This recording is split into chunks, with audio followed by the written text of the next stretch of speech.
Hi there, everyone. Thank you for tuning in either on the replay or listening to us live today on Conversations with Carla. And I'm introducing myself. My name is Carla. I'm your relationship doula, helping men and women bravely birth peace in the pieces of their lives. And I don't know about you guys, but 2020 has just been unreal in so many ways. And every time I look around, I'm expecting someone to say, "Oh, they punked me," or candid camera. You're on candid camera. But it is life, and we are going to be rolling with it. Now, October is a month for many things, but one of the things that October is for domestic violence awareness.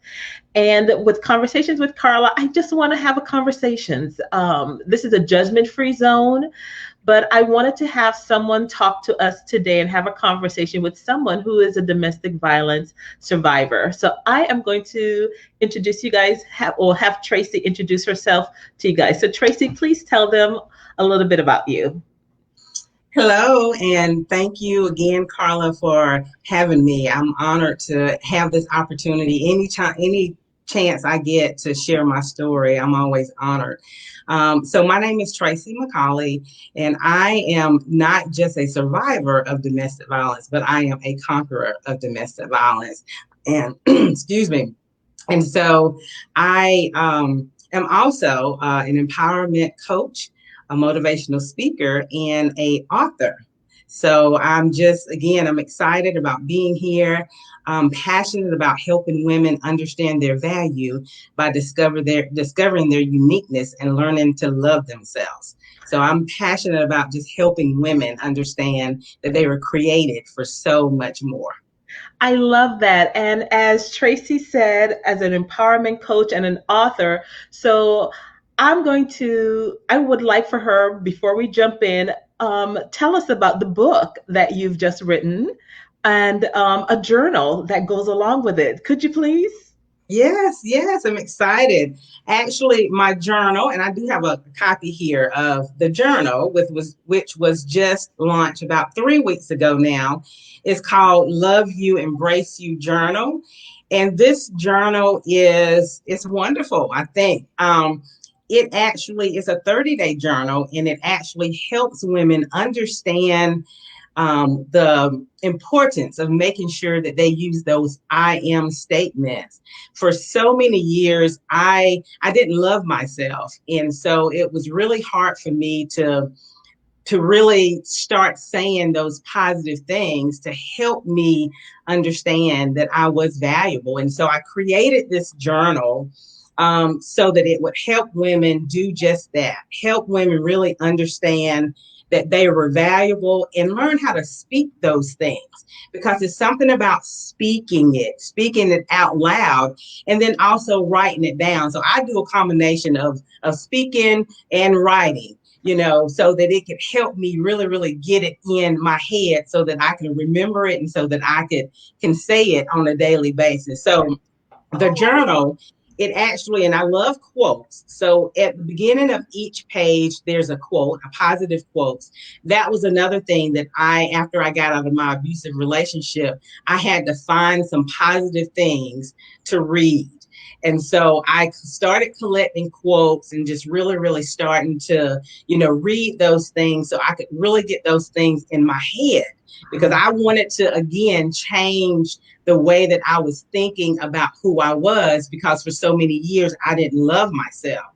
And so on each page, you'll see a quote at the beginning, and then there is the I am. I decided to actually start you off with the I am before. Well, Tracy, what I would like for you to do, and Vera, Aura, and Martise, thank you for joining in. Can you give us an I am example? And then I want the people who are listening to type in the comment section an I am affirmative. So I'm one of those people who I need to walk it through, because I like what you said, because I know as a person who's recovering from self-esteem, low self-esteem, I had to do a lot of those I am. So give us a one so that we can practice it now. So that when they get the journal, they will be able to say, you've started them off. Give us an I am statement that we can repeat as well. I am beautiful. Now, some of you may have a hard time saying that. I'm going to say it. I want you to type it. I need you to know that. I am beautiful. So don't say Carla is beautiful or Tracy. It's you. Each woman needs to say that. I am beautiful. Oh my. And we need to just sit and marinate in that. Because so often, so many images tell us that we're not. Thank you, Candace. Yes, you are beautiful. Martise, yes, you are beautiful. I am beautiful. That's such an empowering statement because some of us say, oh, we don't believe it. The images on TV tell us we're not, but we are, Tracy. So, Yes. guys, you can actually, I know you have, we're going to put a link on there. Oh, Vera, I am beautiful, that we're going to put for people to find your journal, but it's on Amazon as well, too, isn't it? Yes. Yes. It's on Amazon. It Okay. is. So, But guys, if they, go ahead. oh, I'm sorry, but I was going to say if they want a signed copy, then they can contact me, and then I will be more than happy to sign it and mail it to them. Okay, and we're going to make sure you guys have her information on before we go, but I'm going to let her share how to follow her or contact her on social media for those who are listening now, and we'll repeat it later on for those who join us at the end. But tell them how they can follow you on social media. Yes, they can follow me. Tracy W. McCauley. That's McCauley. I know sometimes the my last name McCauley is maybe difficult to spell for some, but Tracy W. McCauley. You can follow me on Facebook. I also have a Facebook group called Embrace You. And Mhm. this is a wonderful group for women that could use a boost in their self esteem. If you could just use just some words of encouragement, if you could use some tips on how to self care, which is so important, or Mhm. tips on how to cope with life, or if you just feel stuck and you just need an empowerment group, a positive group that just can uplift you and just help you get through your day, your week, your month. Embrace You. You can find that on Facebook. And so that's all you have to do is just put that in, Embrace You. There's a lot of different groups around that name, but you, if you see, it's a hot pink with the words embrace the woman in the mirror because she matters, then that's me. Okay, and I'm going to actually find the link, and I'm going to put it in there for them to see. So as we move on, though, I wanted you to share a little bit of your story, even though you have your book, and so the main crux of it is going to be there in the book for others to check out. But can you tell us a little bit of your story with domestic violence as a survivor of domestic violence? Yes, sure. So I was in two abusive relationships for a course of 22 years, Okay. 21 years. Um, I was didn't really love myself. Um, I felt abandoned by my father because my father was not in my life. I didn't really love myself because I didn't feel like my father loved me.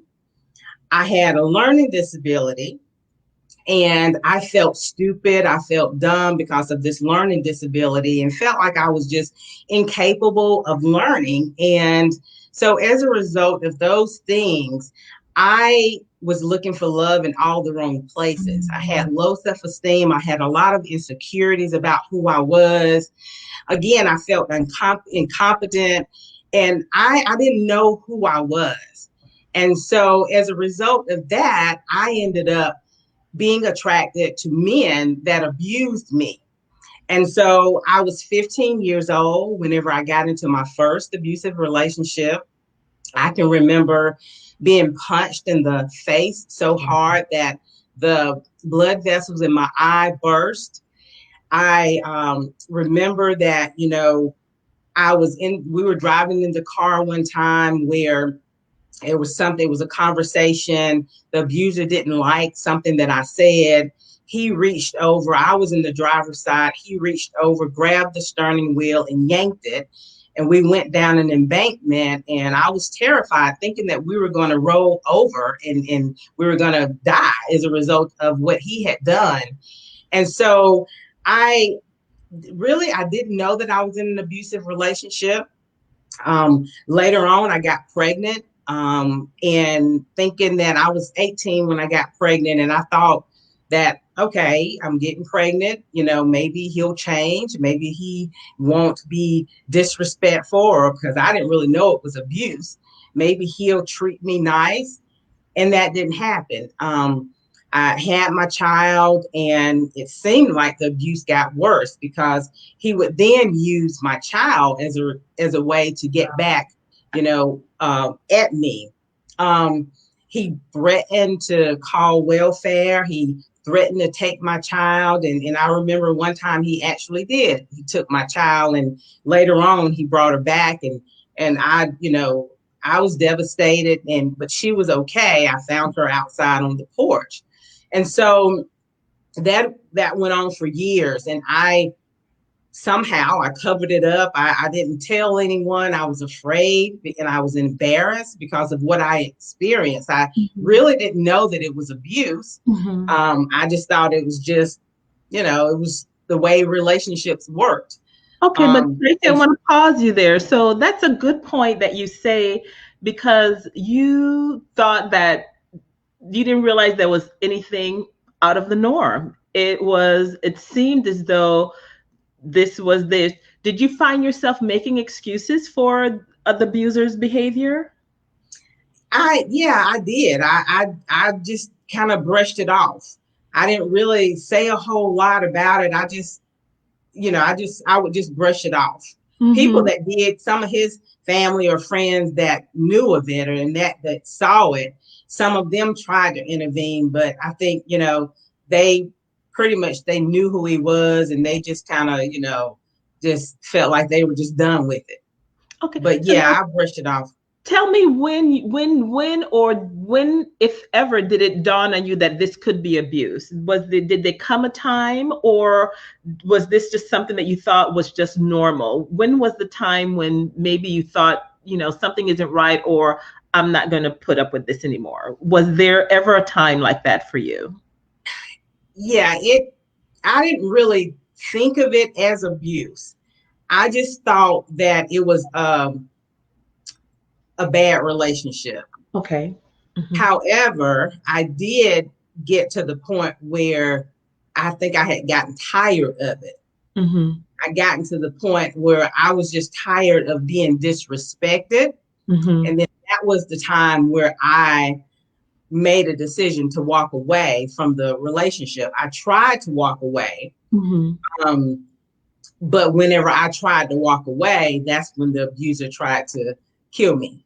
Okay. That's when he showed up at a house that I was at, and I didn't even know that he had showed up with a gun. The couple that was there, I could hear some commotion in the other room. They were trying to prevent him from coming in the room that I was in. They stopped him. He went outside and shot up in the air. And that was the only way that I knew that it was a gun involved. Wow. Oh, my. Yeah. Now, during this time, did you have any other support system? I know you mentioned about his family may have known, but nothing much was done. How was the relationship, or was there one in which that you felt comfortable sharing with your side of the family or reaching out? How was that? What did that look like? Yeah, there was just one family member that I reached out to, and that was because I wanted, because he had taken some property of mine. He had taken my car and wouldn't give it back. And so it was one family member that I reached out to help me get my property back. But other than that, it wasn't any other family members that I, told about, the abuse.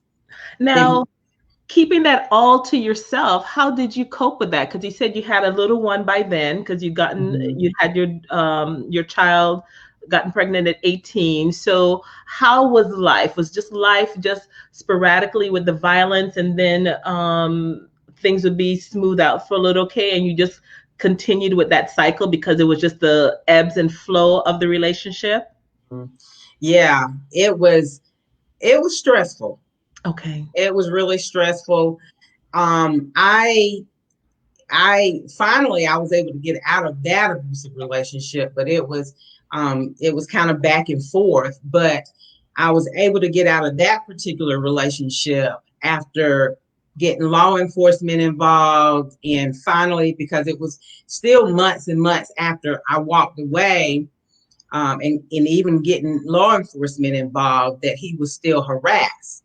Mm-hmm. And that's typical, in domestic violence situations. That happens, months and sometimes years. Some abusers continue to harass even if they're in another relationship. But Mm-hmm. so finally, after months and months, he finally stopped harassing. But I didn't give myself time to heal. I was messed up. I emotionally still didn't really know who I was. I got lonely, and not giving myself time to heal, it led to another abusive relationship. Mm. And I want us to pause in that because I can see how your journal is so important when you're talking about embracing you and even loving the woman in the mirror that I saw in your group post as well. Because when we as women or someone with low self-esteem, because we are looking for love, we may find ourselves in a situation that is harmful to us. So here it is, you're still wanting love and acceptance because you still haven't mastered that I am beautiful yet in that phase. And so Mm-hmm. you jump into another relationship. So how did that go, and around how old were you at that time? I think I was around 21 Mm-hmm. around that time. Mm-hmm. And I was young, wild, just, out there trying to figure out life. I think I had started going to a technical college, and I was just a wild child and was lonely, Mm-hmm. and ended up getting into the second abusive relationship. And the thing about abusive relationships is you don't know they're abusive because the abuser doesn't wear a sign on his forehead saying, I am abuser. I'm going to abuse you later on. I'm going to wine and dine you, and everything is going to be okay in the beginning. And then after that, my true colors are going to show up. Mm-hmm. So, so I got into this abusive relationship, and actually I was the aggressor, Okay. because in the beginning, because what the abusive relationship had taught me is that you, in order to get people to do what you want them to do, you abuse them. That's Oh, what I really? learned from Okay. that relationship. Okay, now that's really powerful that you say. So, and I want people to understand this because I think that goes back when people say, a bully, somebody who's bullied may become a bully because this is how they're Mhm. thinking they're going to manage. So here it is, you have been abused, and so now, to as a survival skill, now you have Mhm. become aggressive and may be the one who is pushing a little bit more. So that is really Yeah. powerful. So okay, so Mhm. what happened then? Yeah. So after I realized that my being aggressive was not the right way to go, that was not the way that was going to make me happy, bring me peace. That was not what was going to help me be able to get that person to do what I want them to do. I stopped, and then shortly thereafter, he started being abusive. Wow. I can remember being choked by him. I can remember being bitten. I can remember having him throw water on me. I can remember, I had a pet, and he threatened to hurt the pet as a way to try to get me to do what Oh. he wanted me to do. Mm-hmm. I can remember being kicked charged at like I was a football player. And that went on for about 14 years, on Wow. and off. Wow. Wow. So what gave you the courage eventually to say enough is enough? What did that look like? Well, before we get into that, do your friends and people you care about know? Did you lose relationships over this? What does that look like for Yeah. someone who is going through this and their loved ones or friends who see what's happening? What did that look like for you? Yeah, I had a best friend, and this was actually during the first, abusive relationship that we were good friends all during high school, and our relationship drifted because and I didn't know this at the time, but she told, and this was years later that she actually revealed this to me. I had told her that I was afraid that he was going to kill me. And so that was one of the reasons that she just kind of drifted away from our relationship. And I was devastated. Because I Mhm. didn't know what was going on. I didn't know why we were not communicating. I didn't understand it. And I was upset about it Mhm. for years. But yeah, and that's something that happens a lot when someone is in an abusive relationship, and family and friends, don't understand, or they're afraid for that individual. Those things tend to happen at times. And I wanted to pause and say now this as we're having the conversation. When it comes to domestic abuse, you may think it doesn't only happen to people with low self-esteem. You have people who are in affluent positions who have domestic violent issues as Mm-hmm. well too, because it happens. Like Tracy said, the abuser doesn't wear a sign, so you know that you find yourself in a situation. And what I've heard oftentimes too is they begin to pick on your self esteem by saying, oh, you're ugly, or you don't do that well, or making different things. So now, slowly but surely, they're breaking down your esteem that may actually be your weak spot. And so now you just become a little bit more vulnerable to different things and think that, oh, this is the only person who cares about me, or no one is going to care about me. So I want you to understand, everyone listening out there, especially our young girls, whenever you meet someone and they start making these sly little comments, these little innuendos, is like a backward slap compliment, but yet a dig. Those are warning signs I want you to look out for when they say, oh, you think you're cute, but kind of a thing. Be careful if that's a girl or a guy saying that to you, because Mm-hmm. they're slowly wanting you to question who you are, to just lower your self esteem a little bit to make you vulnerable in that. So I just had to throw that out there Yeah, because I know we can't recognize an abuser, but there's certain signs or seeds you can look for, um, exactly. so that you can try to prevent it. And then when you're in the situation, it's a little bit more challenging to get out of, because we see in the newspaper all the time, men and women who've lost their lives to domestic Yeah. violence. So it is not something that somebody could just snap their fingers and magically get out of a situation there. So tell us your journey. So it's about 14 years you're in this relationship. What kind of things are going through your mind? What's your mental place? When did you finally decide to embrace the you in the mirror? What happened? Yeah. Well, yeah, I think I had just gotten sick and tired of just being in the chaos, because when you're in an abusive relationship, that's what it is. It's chaos. And not that it's chaos like all the time, because the abusive relationships go through like a cycle. Mhm. I mean, the coercive control is always there, but they go through like a cycle, that honeymoon stage, that calm stage, then the acting out stage, the incident, and then the tension stage. So they go through like what we call the cycle of abuse. And so it wasn't like it was every single day that it was, abuse, abuse, abuse every day. But I had just gotten tired, I think, of the just the on and, off and on. And I started going to church, and I really, really, because I had been going to church on and off all my life.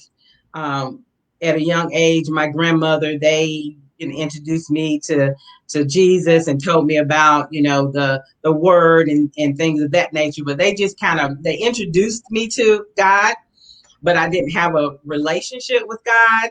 I just knew of him. I didn't really know him.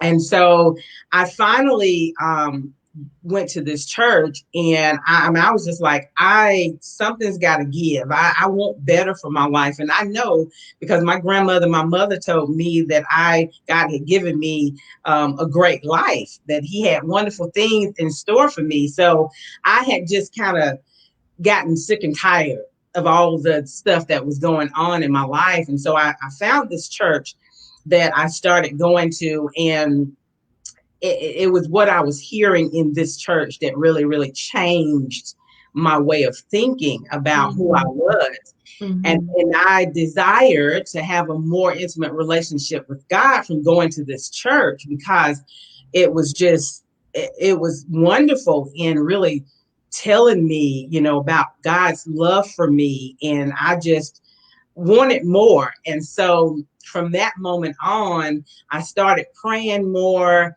I started reading the word more. I started surrounding myself with positive people that could help lift me up and encourage me and talk to me about, the word of God.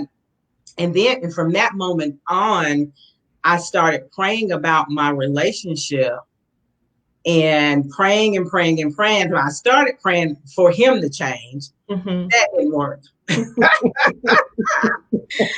That was not part of it, but so, and then I changed my prayer, and was praying for God to give me the strength to walk away for good. And so finally that happened. I was able to walk away from the abusive relationship. Now, when you say walk away from the abusive relationship, because I know, especially with COVID-19 and with many people being in the house more so than they used to be, tensions may be a little even higher. So when you walked away, did you have a plan? Were you able to plan it so that you can exit without too much backlash? How was that for you? No, I didn't have a plan. I didn't. I walked away, and thankfully it was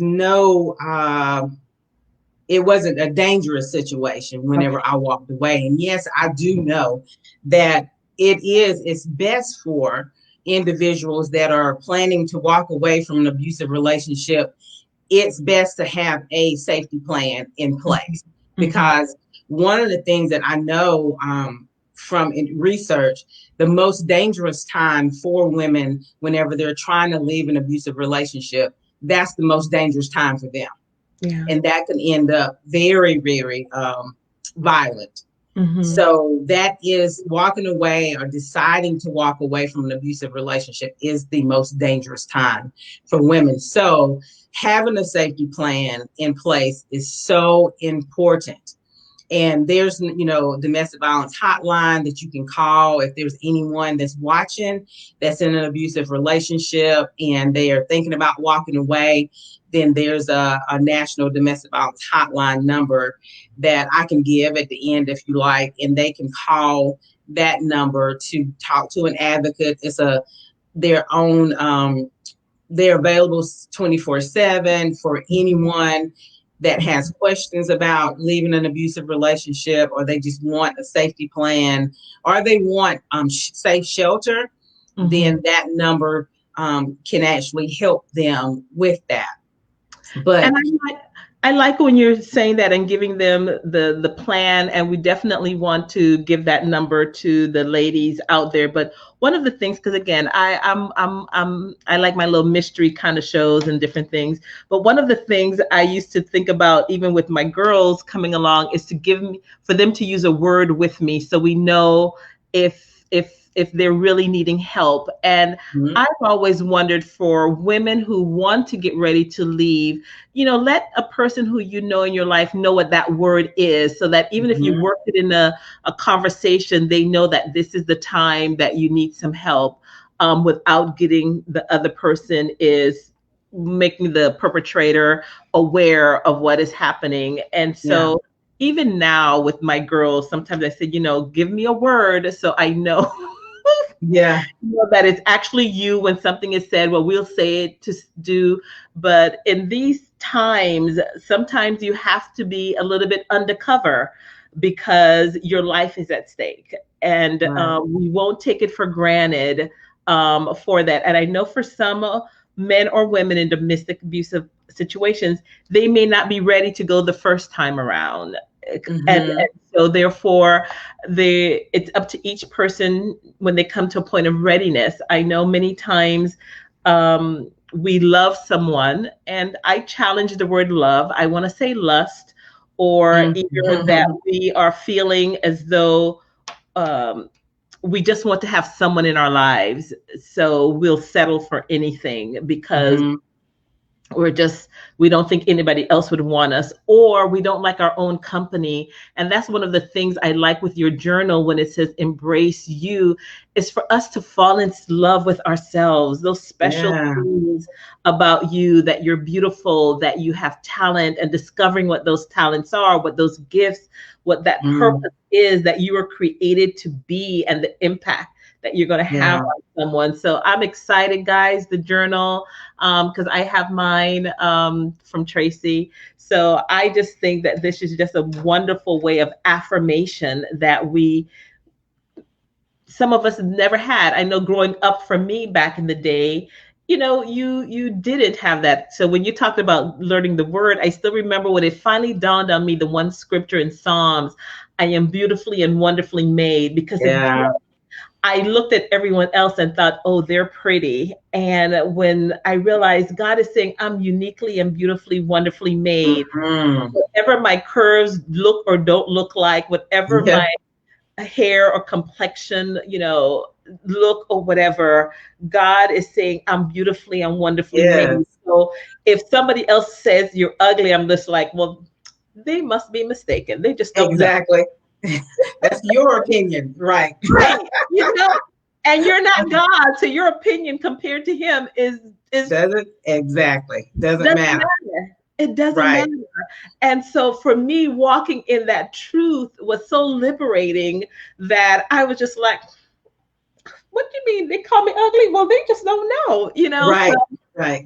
oh, the journal. I just love that. So okay, so you finally had your moment of finding yourself, having the courage to move on and do. Because of that history, did you give up on love? Did you give up on relationships?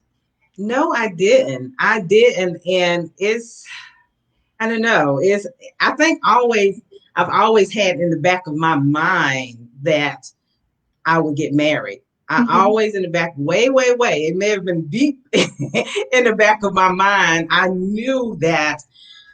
I mean, I knew that I would get married. Hmm. And sometimes, like I said, sometimes it was like, oh my God, I wanted to like, give up on it. Hmm. But I just knew that, it was going to Hmm. happen one day for me. I Hmm. knew it was. Yeah. Okay.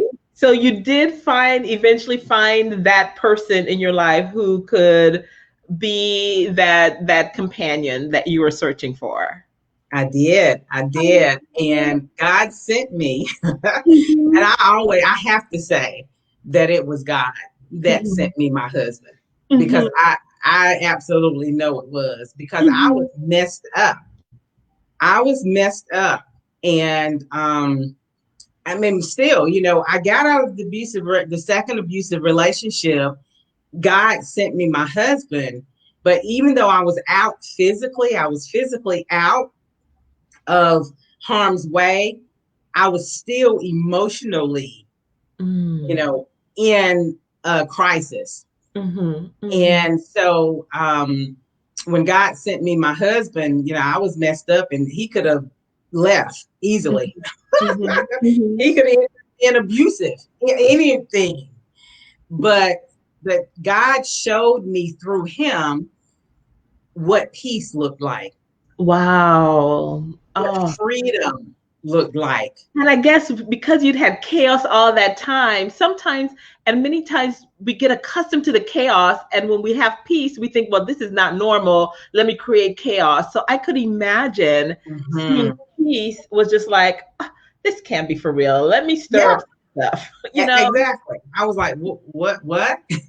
I was like, so this, yeah, I can remember having that aha moment whenever I finally was like, so this is what a healthy relationship feels like. It was like, oh my God.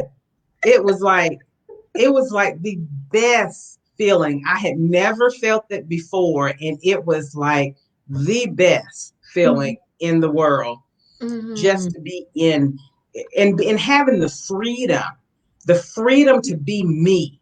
Yeah, I Wow. didn't have to pretend to be someone else. I didn't have to try to, be this person or change who I was just to, Mhm. so that the other person would like me or Mhm. would want to be with me. Mhm. Being with my husband, I could just be free. I could be Mhm. me.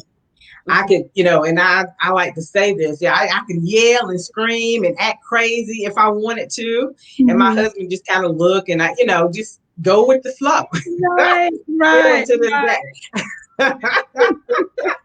And um, Aura says, yes, we should be leery of anyone who belittles and insults us. That's true, Aura. And Vera says, I go from the movie girls trip.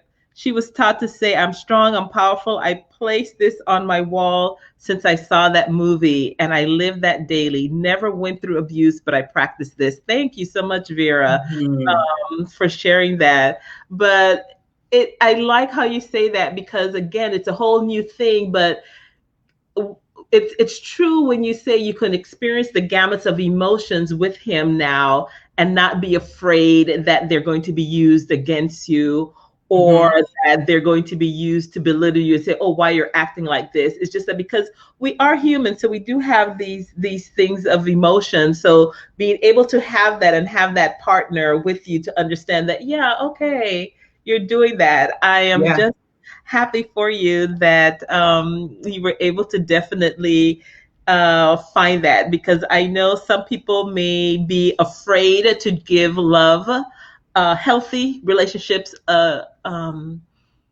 try after abuse. But I'm curious, did you do any any therapy or any coaching or any kind of self-esteem building or anything else during that time? I know you said you went to church and that was a factor. Was there anything else that helped you to get to the point where you were finding your voice, finding yourself, and embracing that woman in the mirror?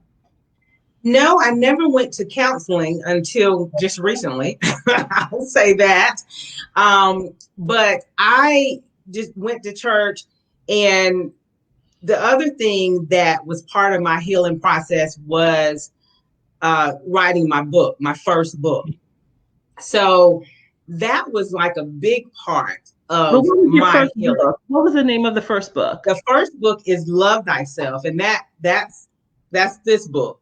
So Okay. that book there it's a memoir about my experience with domestic violence. It goes into detail about the two abusive relationships that I shared, some other things that tried to prevent me from walking in my purpose. It also talks about the relationship or lack thereof that I had with my father. So it goes into detail about that. So the first book, again, it took me 7 years to write that book. Again, Love Thyself. God gave me the title, the chapters, and everything. And it was healing. It was part of my healing. And I think that's Wow. how I kind of got to, because it was the first time that I had started to share my experience with abuse Okay. and the relationship or lack thereof that I had with my father. And Mm-hmm. so again, it took me 7 years.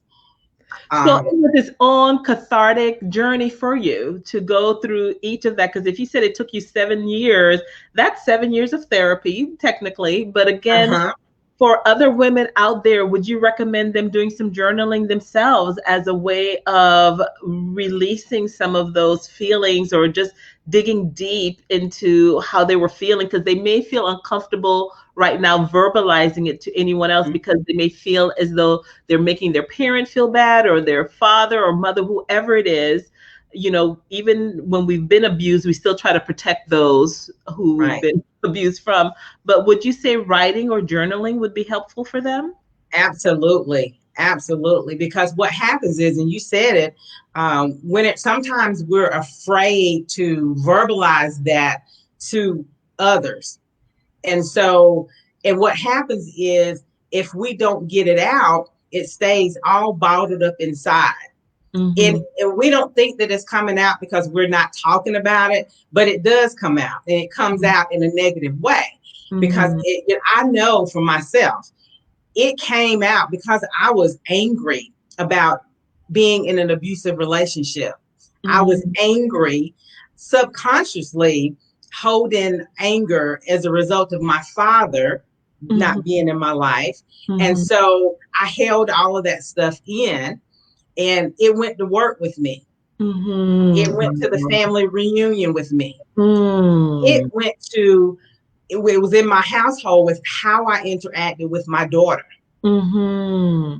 And And you so know, it's it comes important that out. you say that because sometimes we think we are acting and holding it all in. But like you said, your children, your daughter, workers, they all know that something is amiss. And they may think that they're the reason, but they don't realize that Mhm. there's something else that's there that is festering that they happen to tap you and it's just a little tap, but it's like something that's been sore for a while and you just Yeah. explode because that anger is there. But writing really is Mhm. conduit. Mhm. And guys, when we say keep a journal, we don't say you have to know how to write well. You know, it's just for your eyes. So if the spelling is Yeah. not right, if the grammar, these are just your thoughts. Or even if Right. you're doodling and writing or coloring or doing pictures, because it's just cathartic. It's something that you Right. need to get out until you're willing to speak to a professional, until you learn the skill set to Mhm. talk to the people who you may need to confront. But Mhm. this is just a great way. But 7 years, wow. So you did love thyself. So that was that journey. And then when did you start doing writing this? Well, is it your second book or is it a third? Yes. Yeah. It's the When did you second. start It's doing the that second. one? That God, he seems to, he gives me things whenever I'm on vacation. So whenever he put the thought, when he downloaded the journal, it was actually a year after I had published my first book, Love Thyself, Mm-hmm. and he gave me the download about the journal. And it didn't take me long because he had already given it to me. It took me a long time, a year, I'll say, to finally have it published. Okay. So it just took a year. But so yeah, the because of the journal, I journaled on and off for years. Mhm, mhm, And so when he gave me this journal, it was a way for individuals to be able to write down their thoughts. And like you said earlier, you don't have to, it doesn't even have to be a whole paragraph or a whole mhm. page. It can be one word, Oh, or yeah. it can be a Mhm, phrase mhm. whenever you're journaling. And it doesn't mean that you have to do it necessarily every single day. Right, right. It's Mhm, just a tool. This, love you, embrace you. It's a mhm. tool Yes, for yes. you to be able to either heal or start that healing journey, or just write down your thoughts, your feelings, your ideas, to help you be able to live the best version of your life that you were created to live. That's Mhm. that's what it is. Now, somebody, Lewis here has a question. She says, do you recommend mothers or fathers telling their kids of abuse that they have experienced or they're experiencing? Well, it just depends. It depends on a lot of things, like the age and it just depends because my daughter, I think she didn't necessarily know about Mhm. what was going on. I think she felt it. But having that conversation, it just depends on when you want to have the conversations. Yes, I'll say it is important for you to have that conversation, but it also depends on other factors. Okay, so let's talk about that because I think that's a good topic just to ask. Because again, say if they're preteen, because like you mentioned, that you were 15 when you started in that abusive relationship. So sometimes, how young is too young? I know this subject may be challenging for some parents, but I know I have three girls. So when they were coming up, because I had a friend who was experiencing domestic violence, I was quite candid with them and let them know what was happening, because one of the things that I didn't like growing up for me is that they kept so many things secret. And as a young girl, by the time I got on my own, I felt so, I just wasn't ready for the world because Mhm. I didn't know about certain things. So one of the things, to the detriment, some of the people around me didn't like that. But because I worked as a case manager too, we talked about sex, we talked about condoms. My girls knew about all kind of things young. We talked about your cycle and this Mhm. and that. And so Mhm. when my friend now, who was experiencing domestic abuse, because she actually was going to try to take her life, and I remember, again, having conversations with my girls because I realized that they would be vulnerable of possibly dating someone Mhm. who hit them. And I needed them to know what that looks like even before it happened. So you know that, hey, they're belittling you a little bit. And so being brave enough to walk away or tell me about it and not feel shame and think it Mhm. must be something I've done. That's how come, and that's how come anyway, that's a whole different subject, but Mhm. I won't get into that. But I understand the question, that we're wondering, when do we have that conversation with our children? And I know it may be hard, even if you have boys, because if they see that, how do you have that? How do you let them know that this is not how you do with situations? But I think that's why it's important that each one of us eventually, is Mhm. never too late to get counseling, to get therapy, to say, you know what, I observed my parents being abusive. And it's my go-to. This is how I think I want to handle it, but I know I shouldn't. So if you're a young man or a young woman who have seen your parents, physically or verbally being abusive, it would be a great investment in your own mental health, in your own awareness, to have that conversation, because you may not know how to unpack it with your parent and tell them how angry you are with your mom for either staying, or for your father for beating up on your mom, or vice versa, your mom beating up on your father. It could happen either way. But having the conversation and say, I need skills to communicate. I need Mhm. skills to learn to have a healthy relationship, because what I saw is you either explode, or you ripped up their clothes, or you did this, all Mhm. that foolishness sometimes we see on TV where somebody douses somebody's clothes. That is not how you do healthy relationships. Right, right. And you need to learn how to, for some of us, just like we learned the ABCs in school, some of us did not learn how to have a healthy relationship, what it looks like.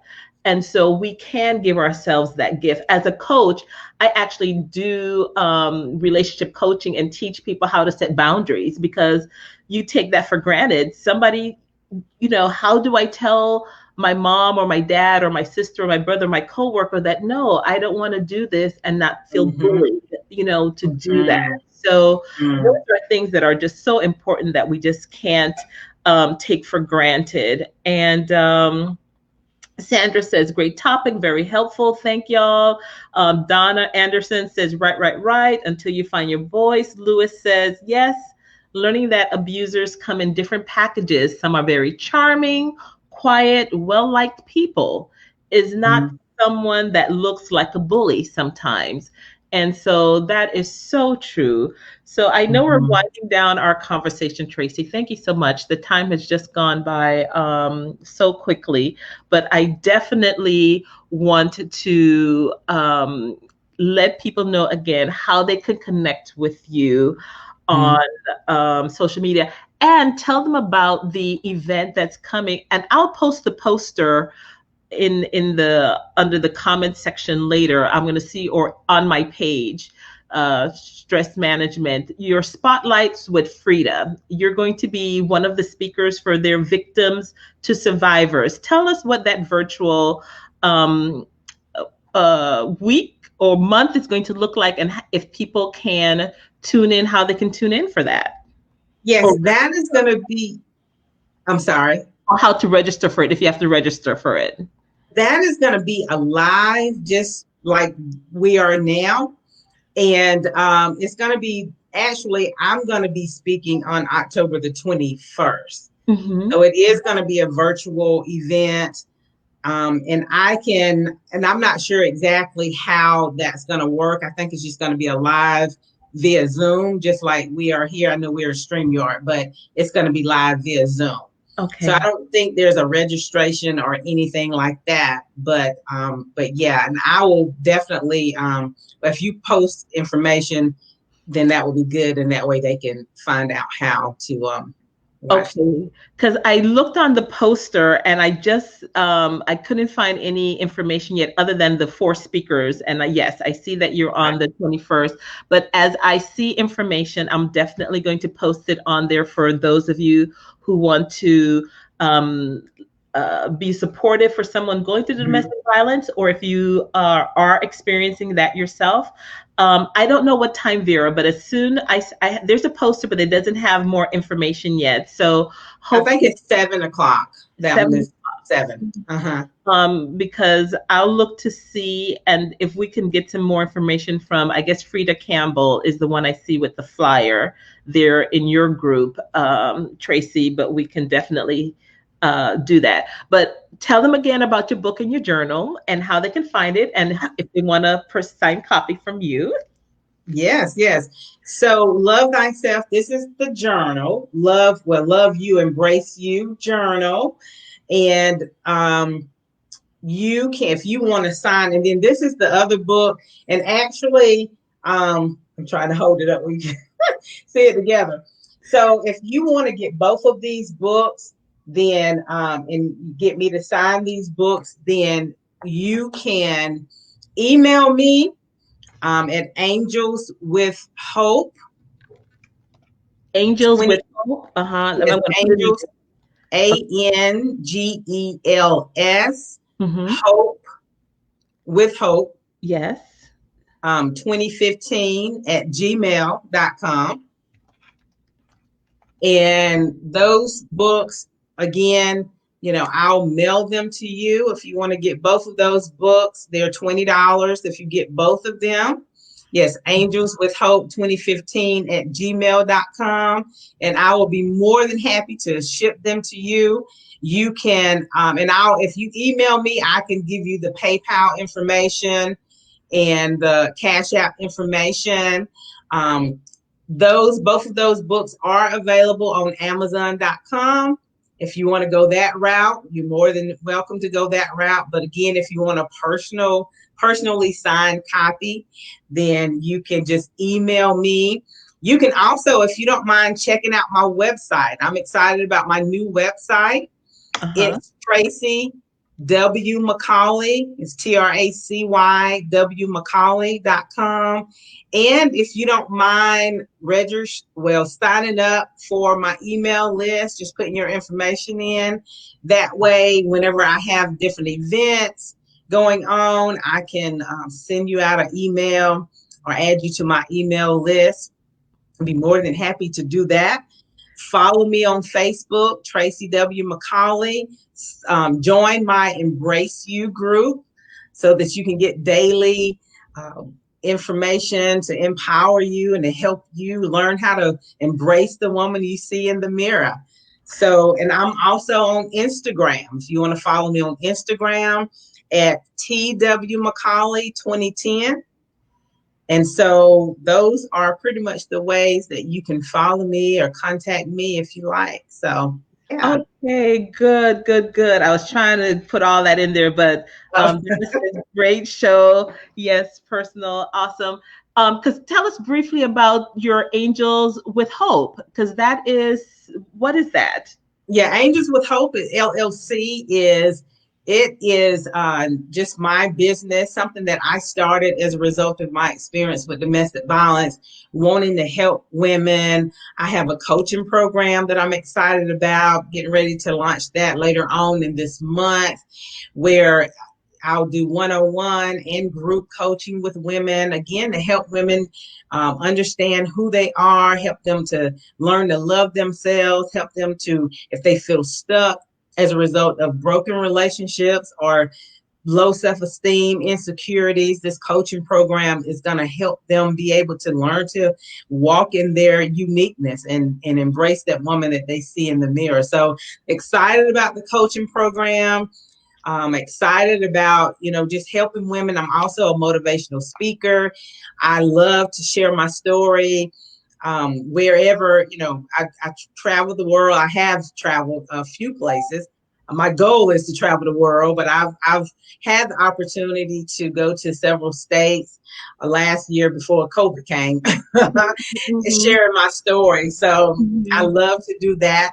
But yeah, Angels with Hope is just my LLC that I'm, passionate about helping women learn to walk in their calling. So yeah. Oh, well, thank you so much, Tracy. And so, you guys, I hope you definitely follow her, join her community, or recommend it to someone who you know, because we know each one of us are in different stages of our lives. And so, this may not be what you need right now as far as building and embracing that person in you. If you're one of those people already out there who love yourself and you're good, we're so happy for you. But for someone else who may need to be able to embrace that woman in the mirror, and I like that picture, and they just need some more help in learning some love and some be loved on and some self-esteem and some more I am messages, definitely find the group on Facebook for Embrace Yourself. And I put it in the comments,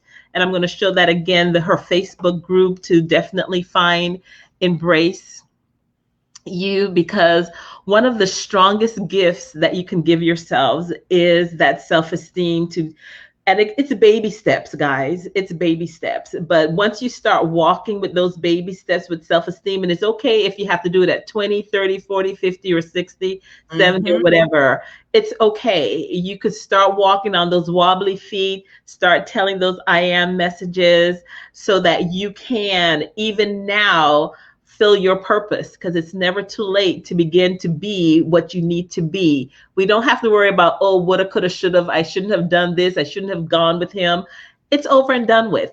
Spilt milk. We are here now. What can we do now to move forward and to move into your calling? Because each one of you are awesome, beautiful, talented, gifted people. And that's what the enemy is. He's afraid of you finding your gifting and walking in there, because we are powerful once we do that. We are awesome, and they're scared of us when you're walking into your authentic self. So thank you so much, Tracy, for taking the time to share with us today. Now, next week, because October is actually the month for uh, infertility and infant loss, because you guys have just had John Legend and his wife who've suffered a loss of their child. So I'm actually going to have Rebecca Lewis, who happens to be my daughter, but she's a mommy and baby nurse, talk about how we can support people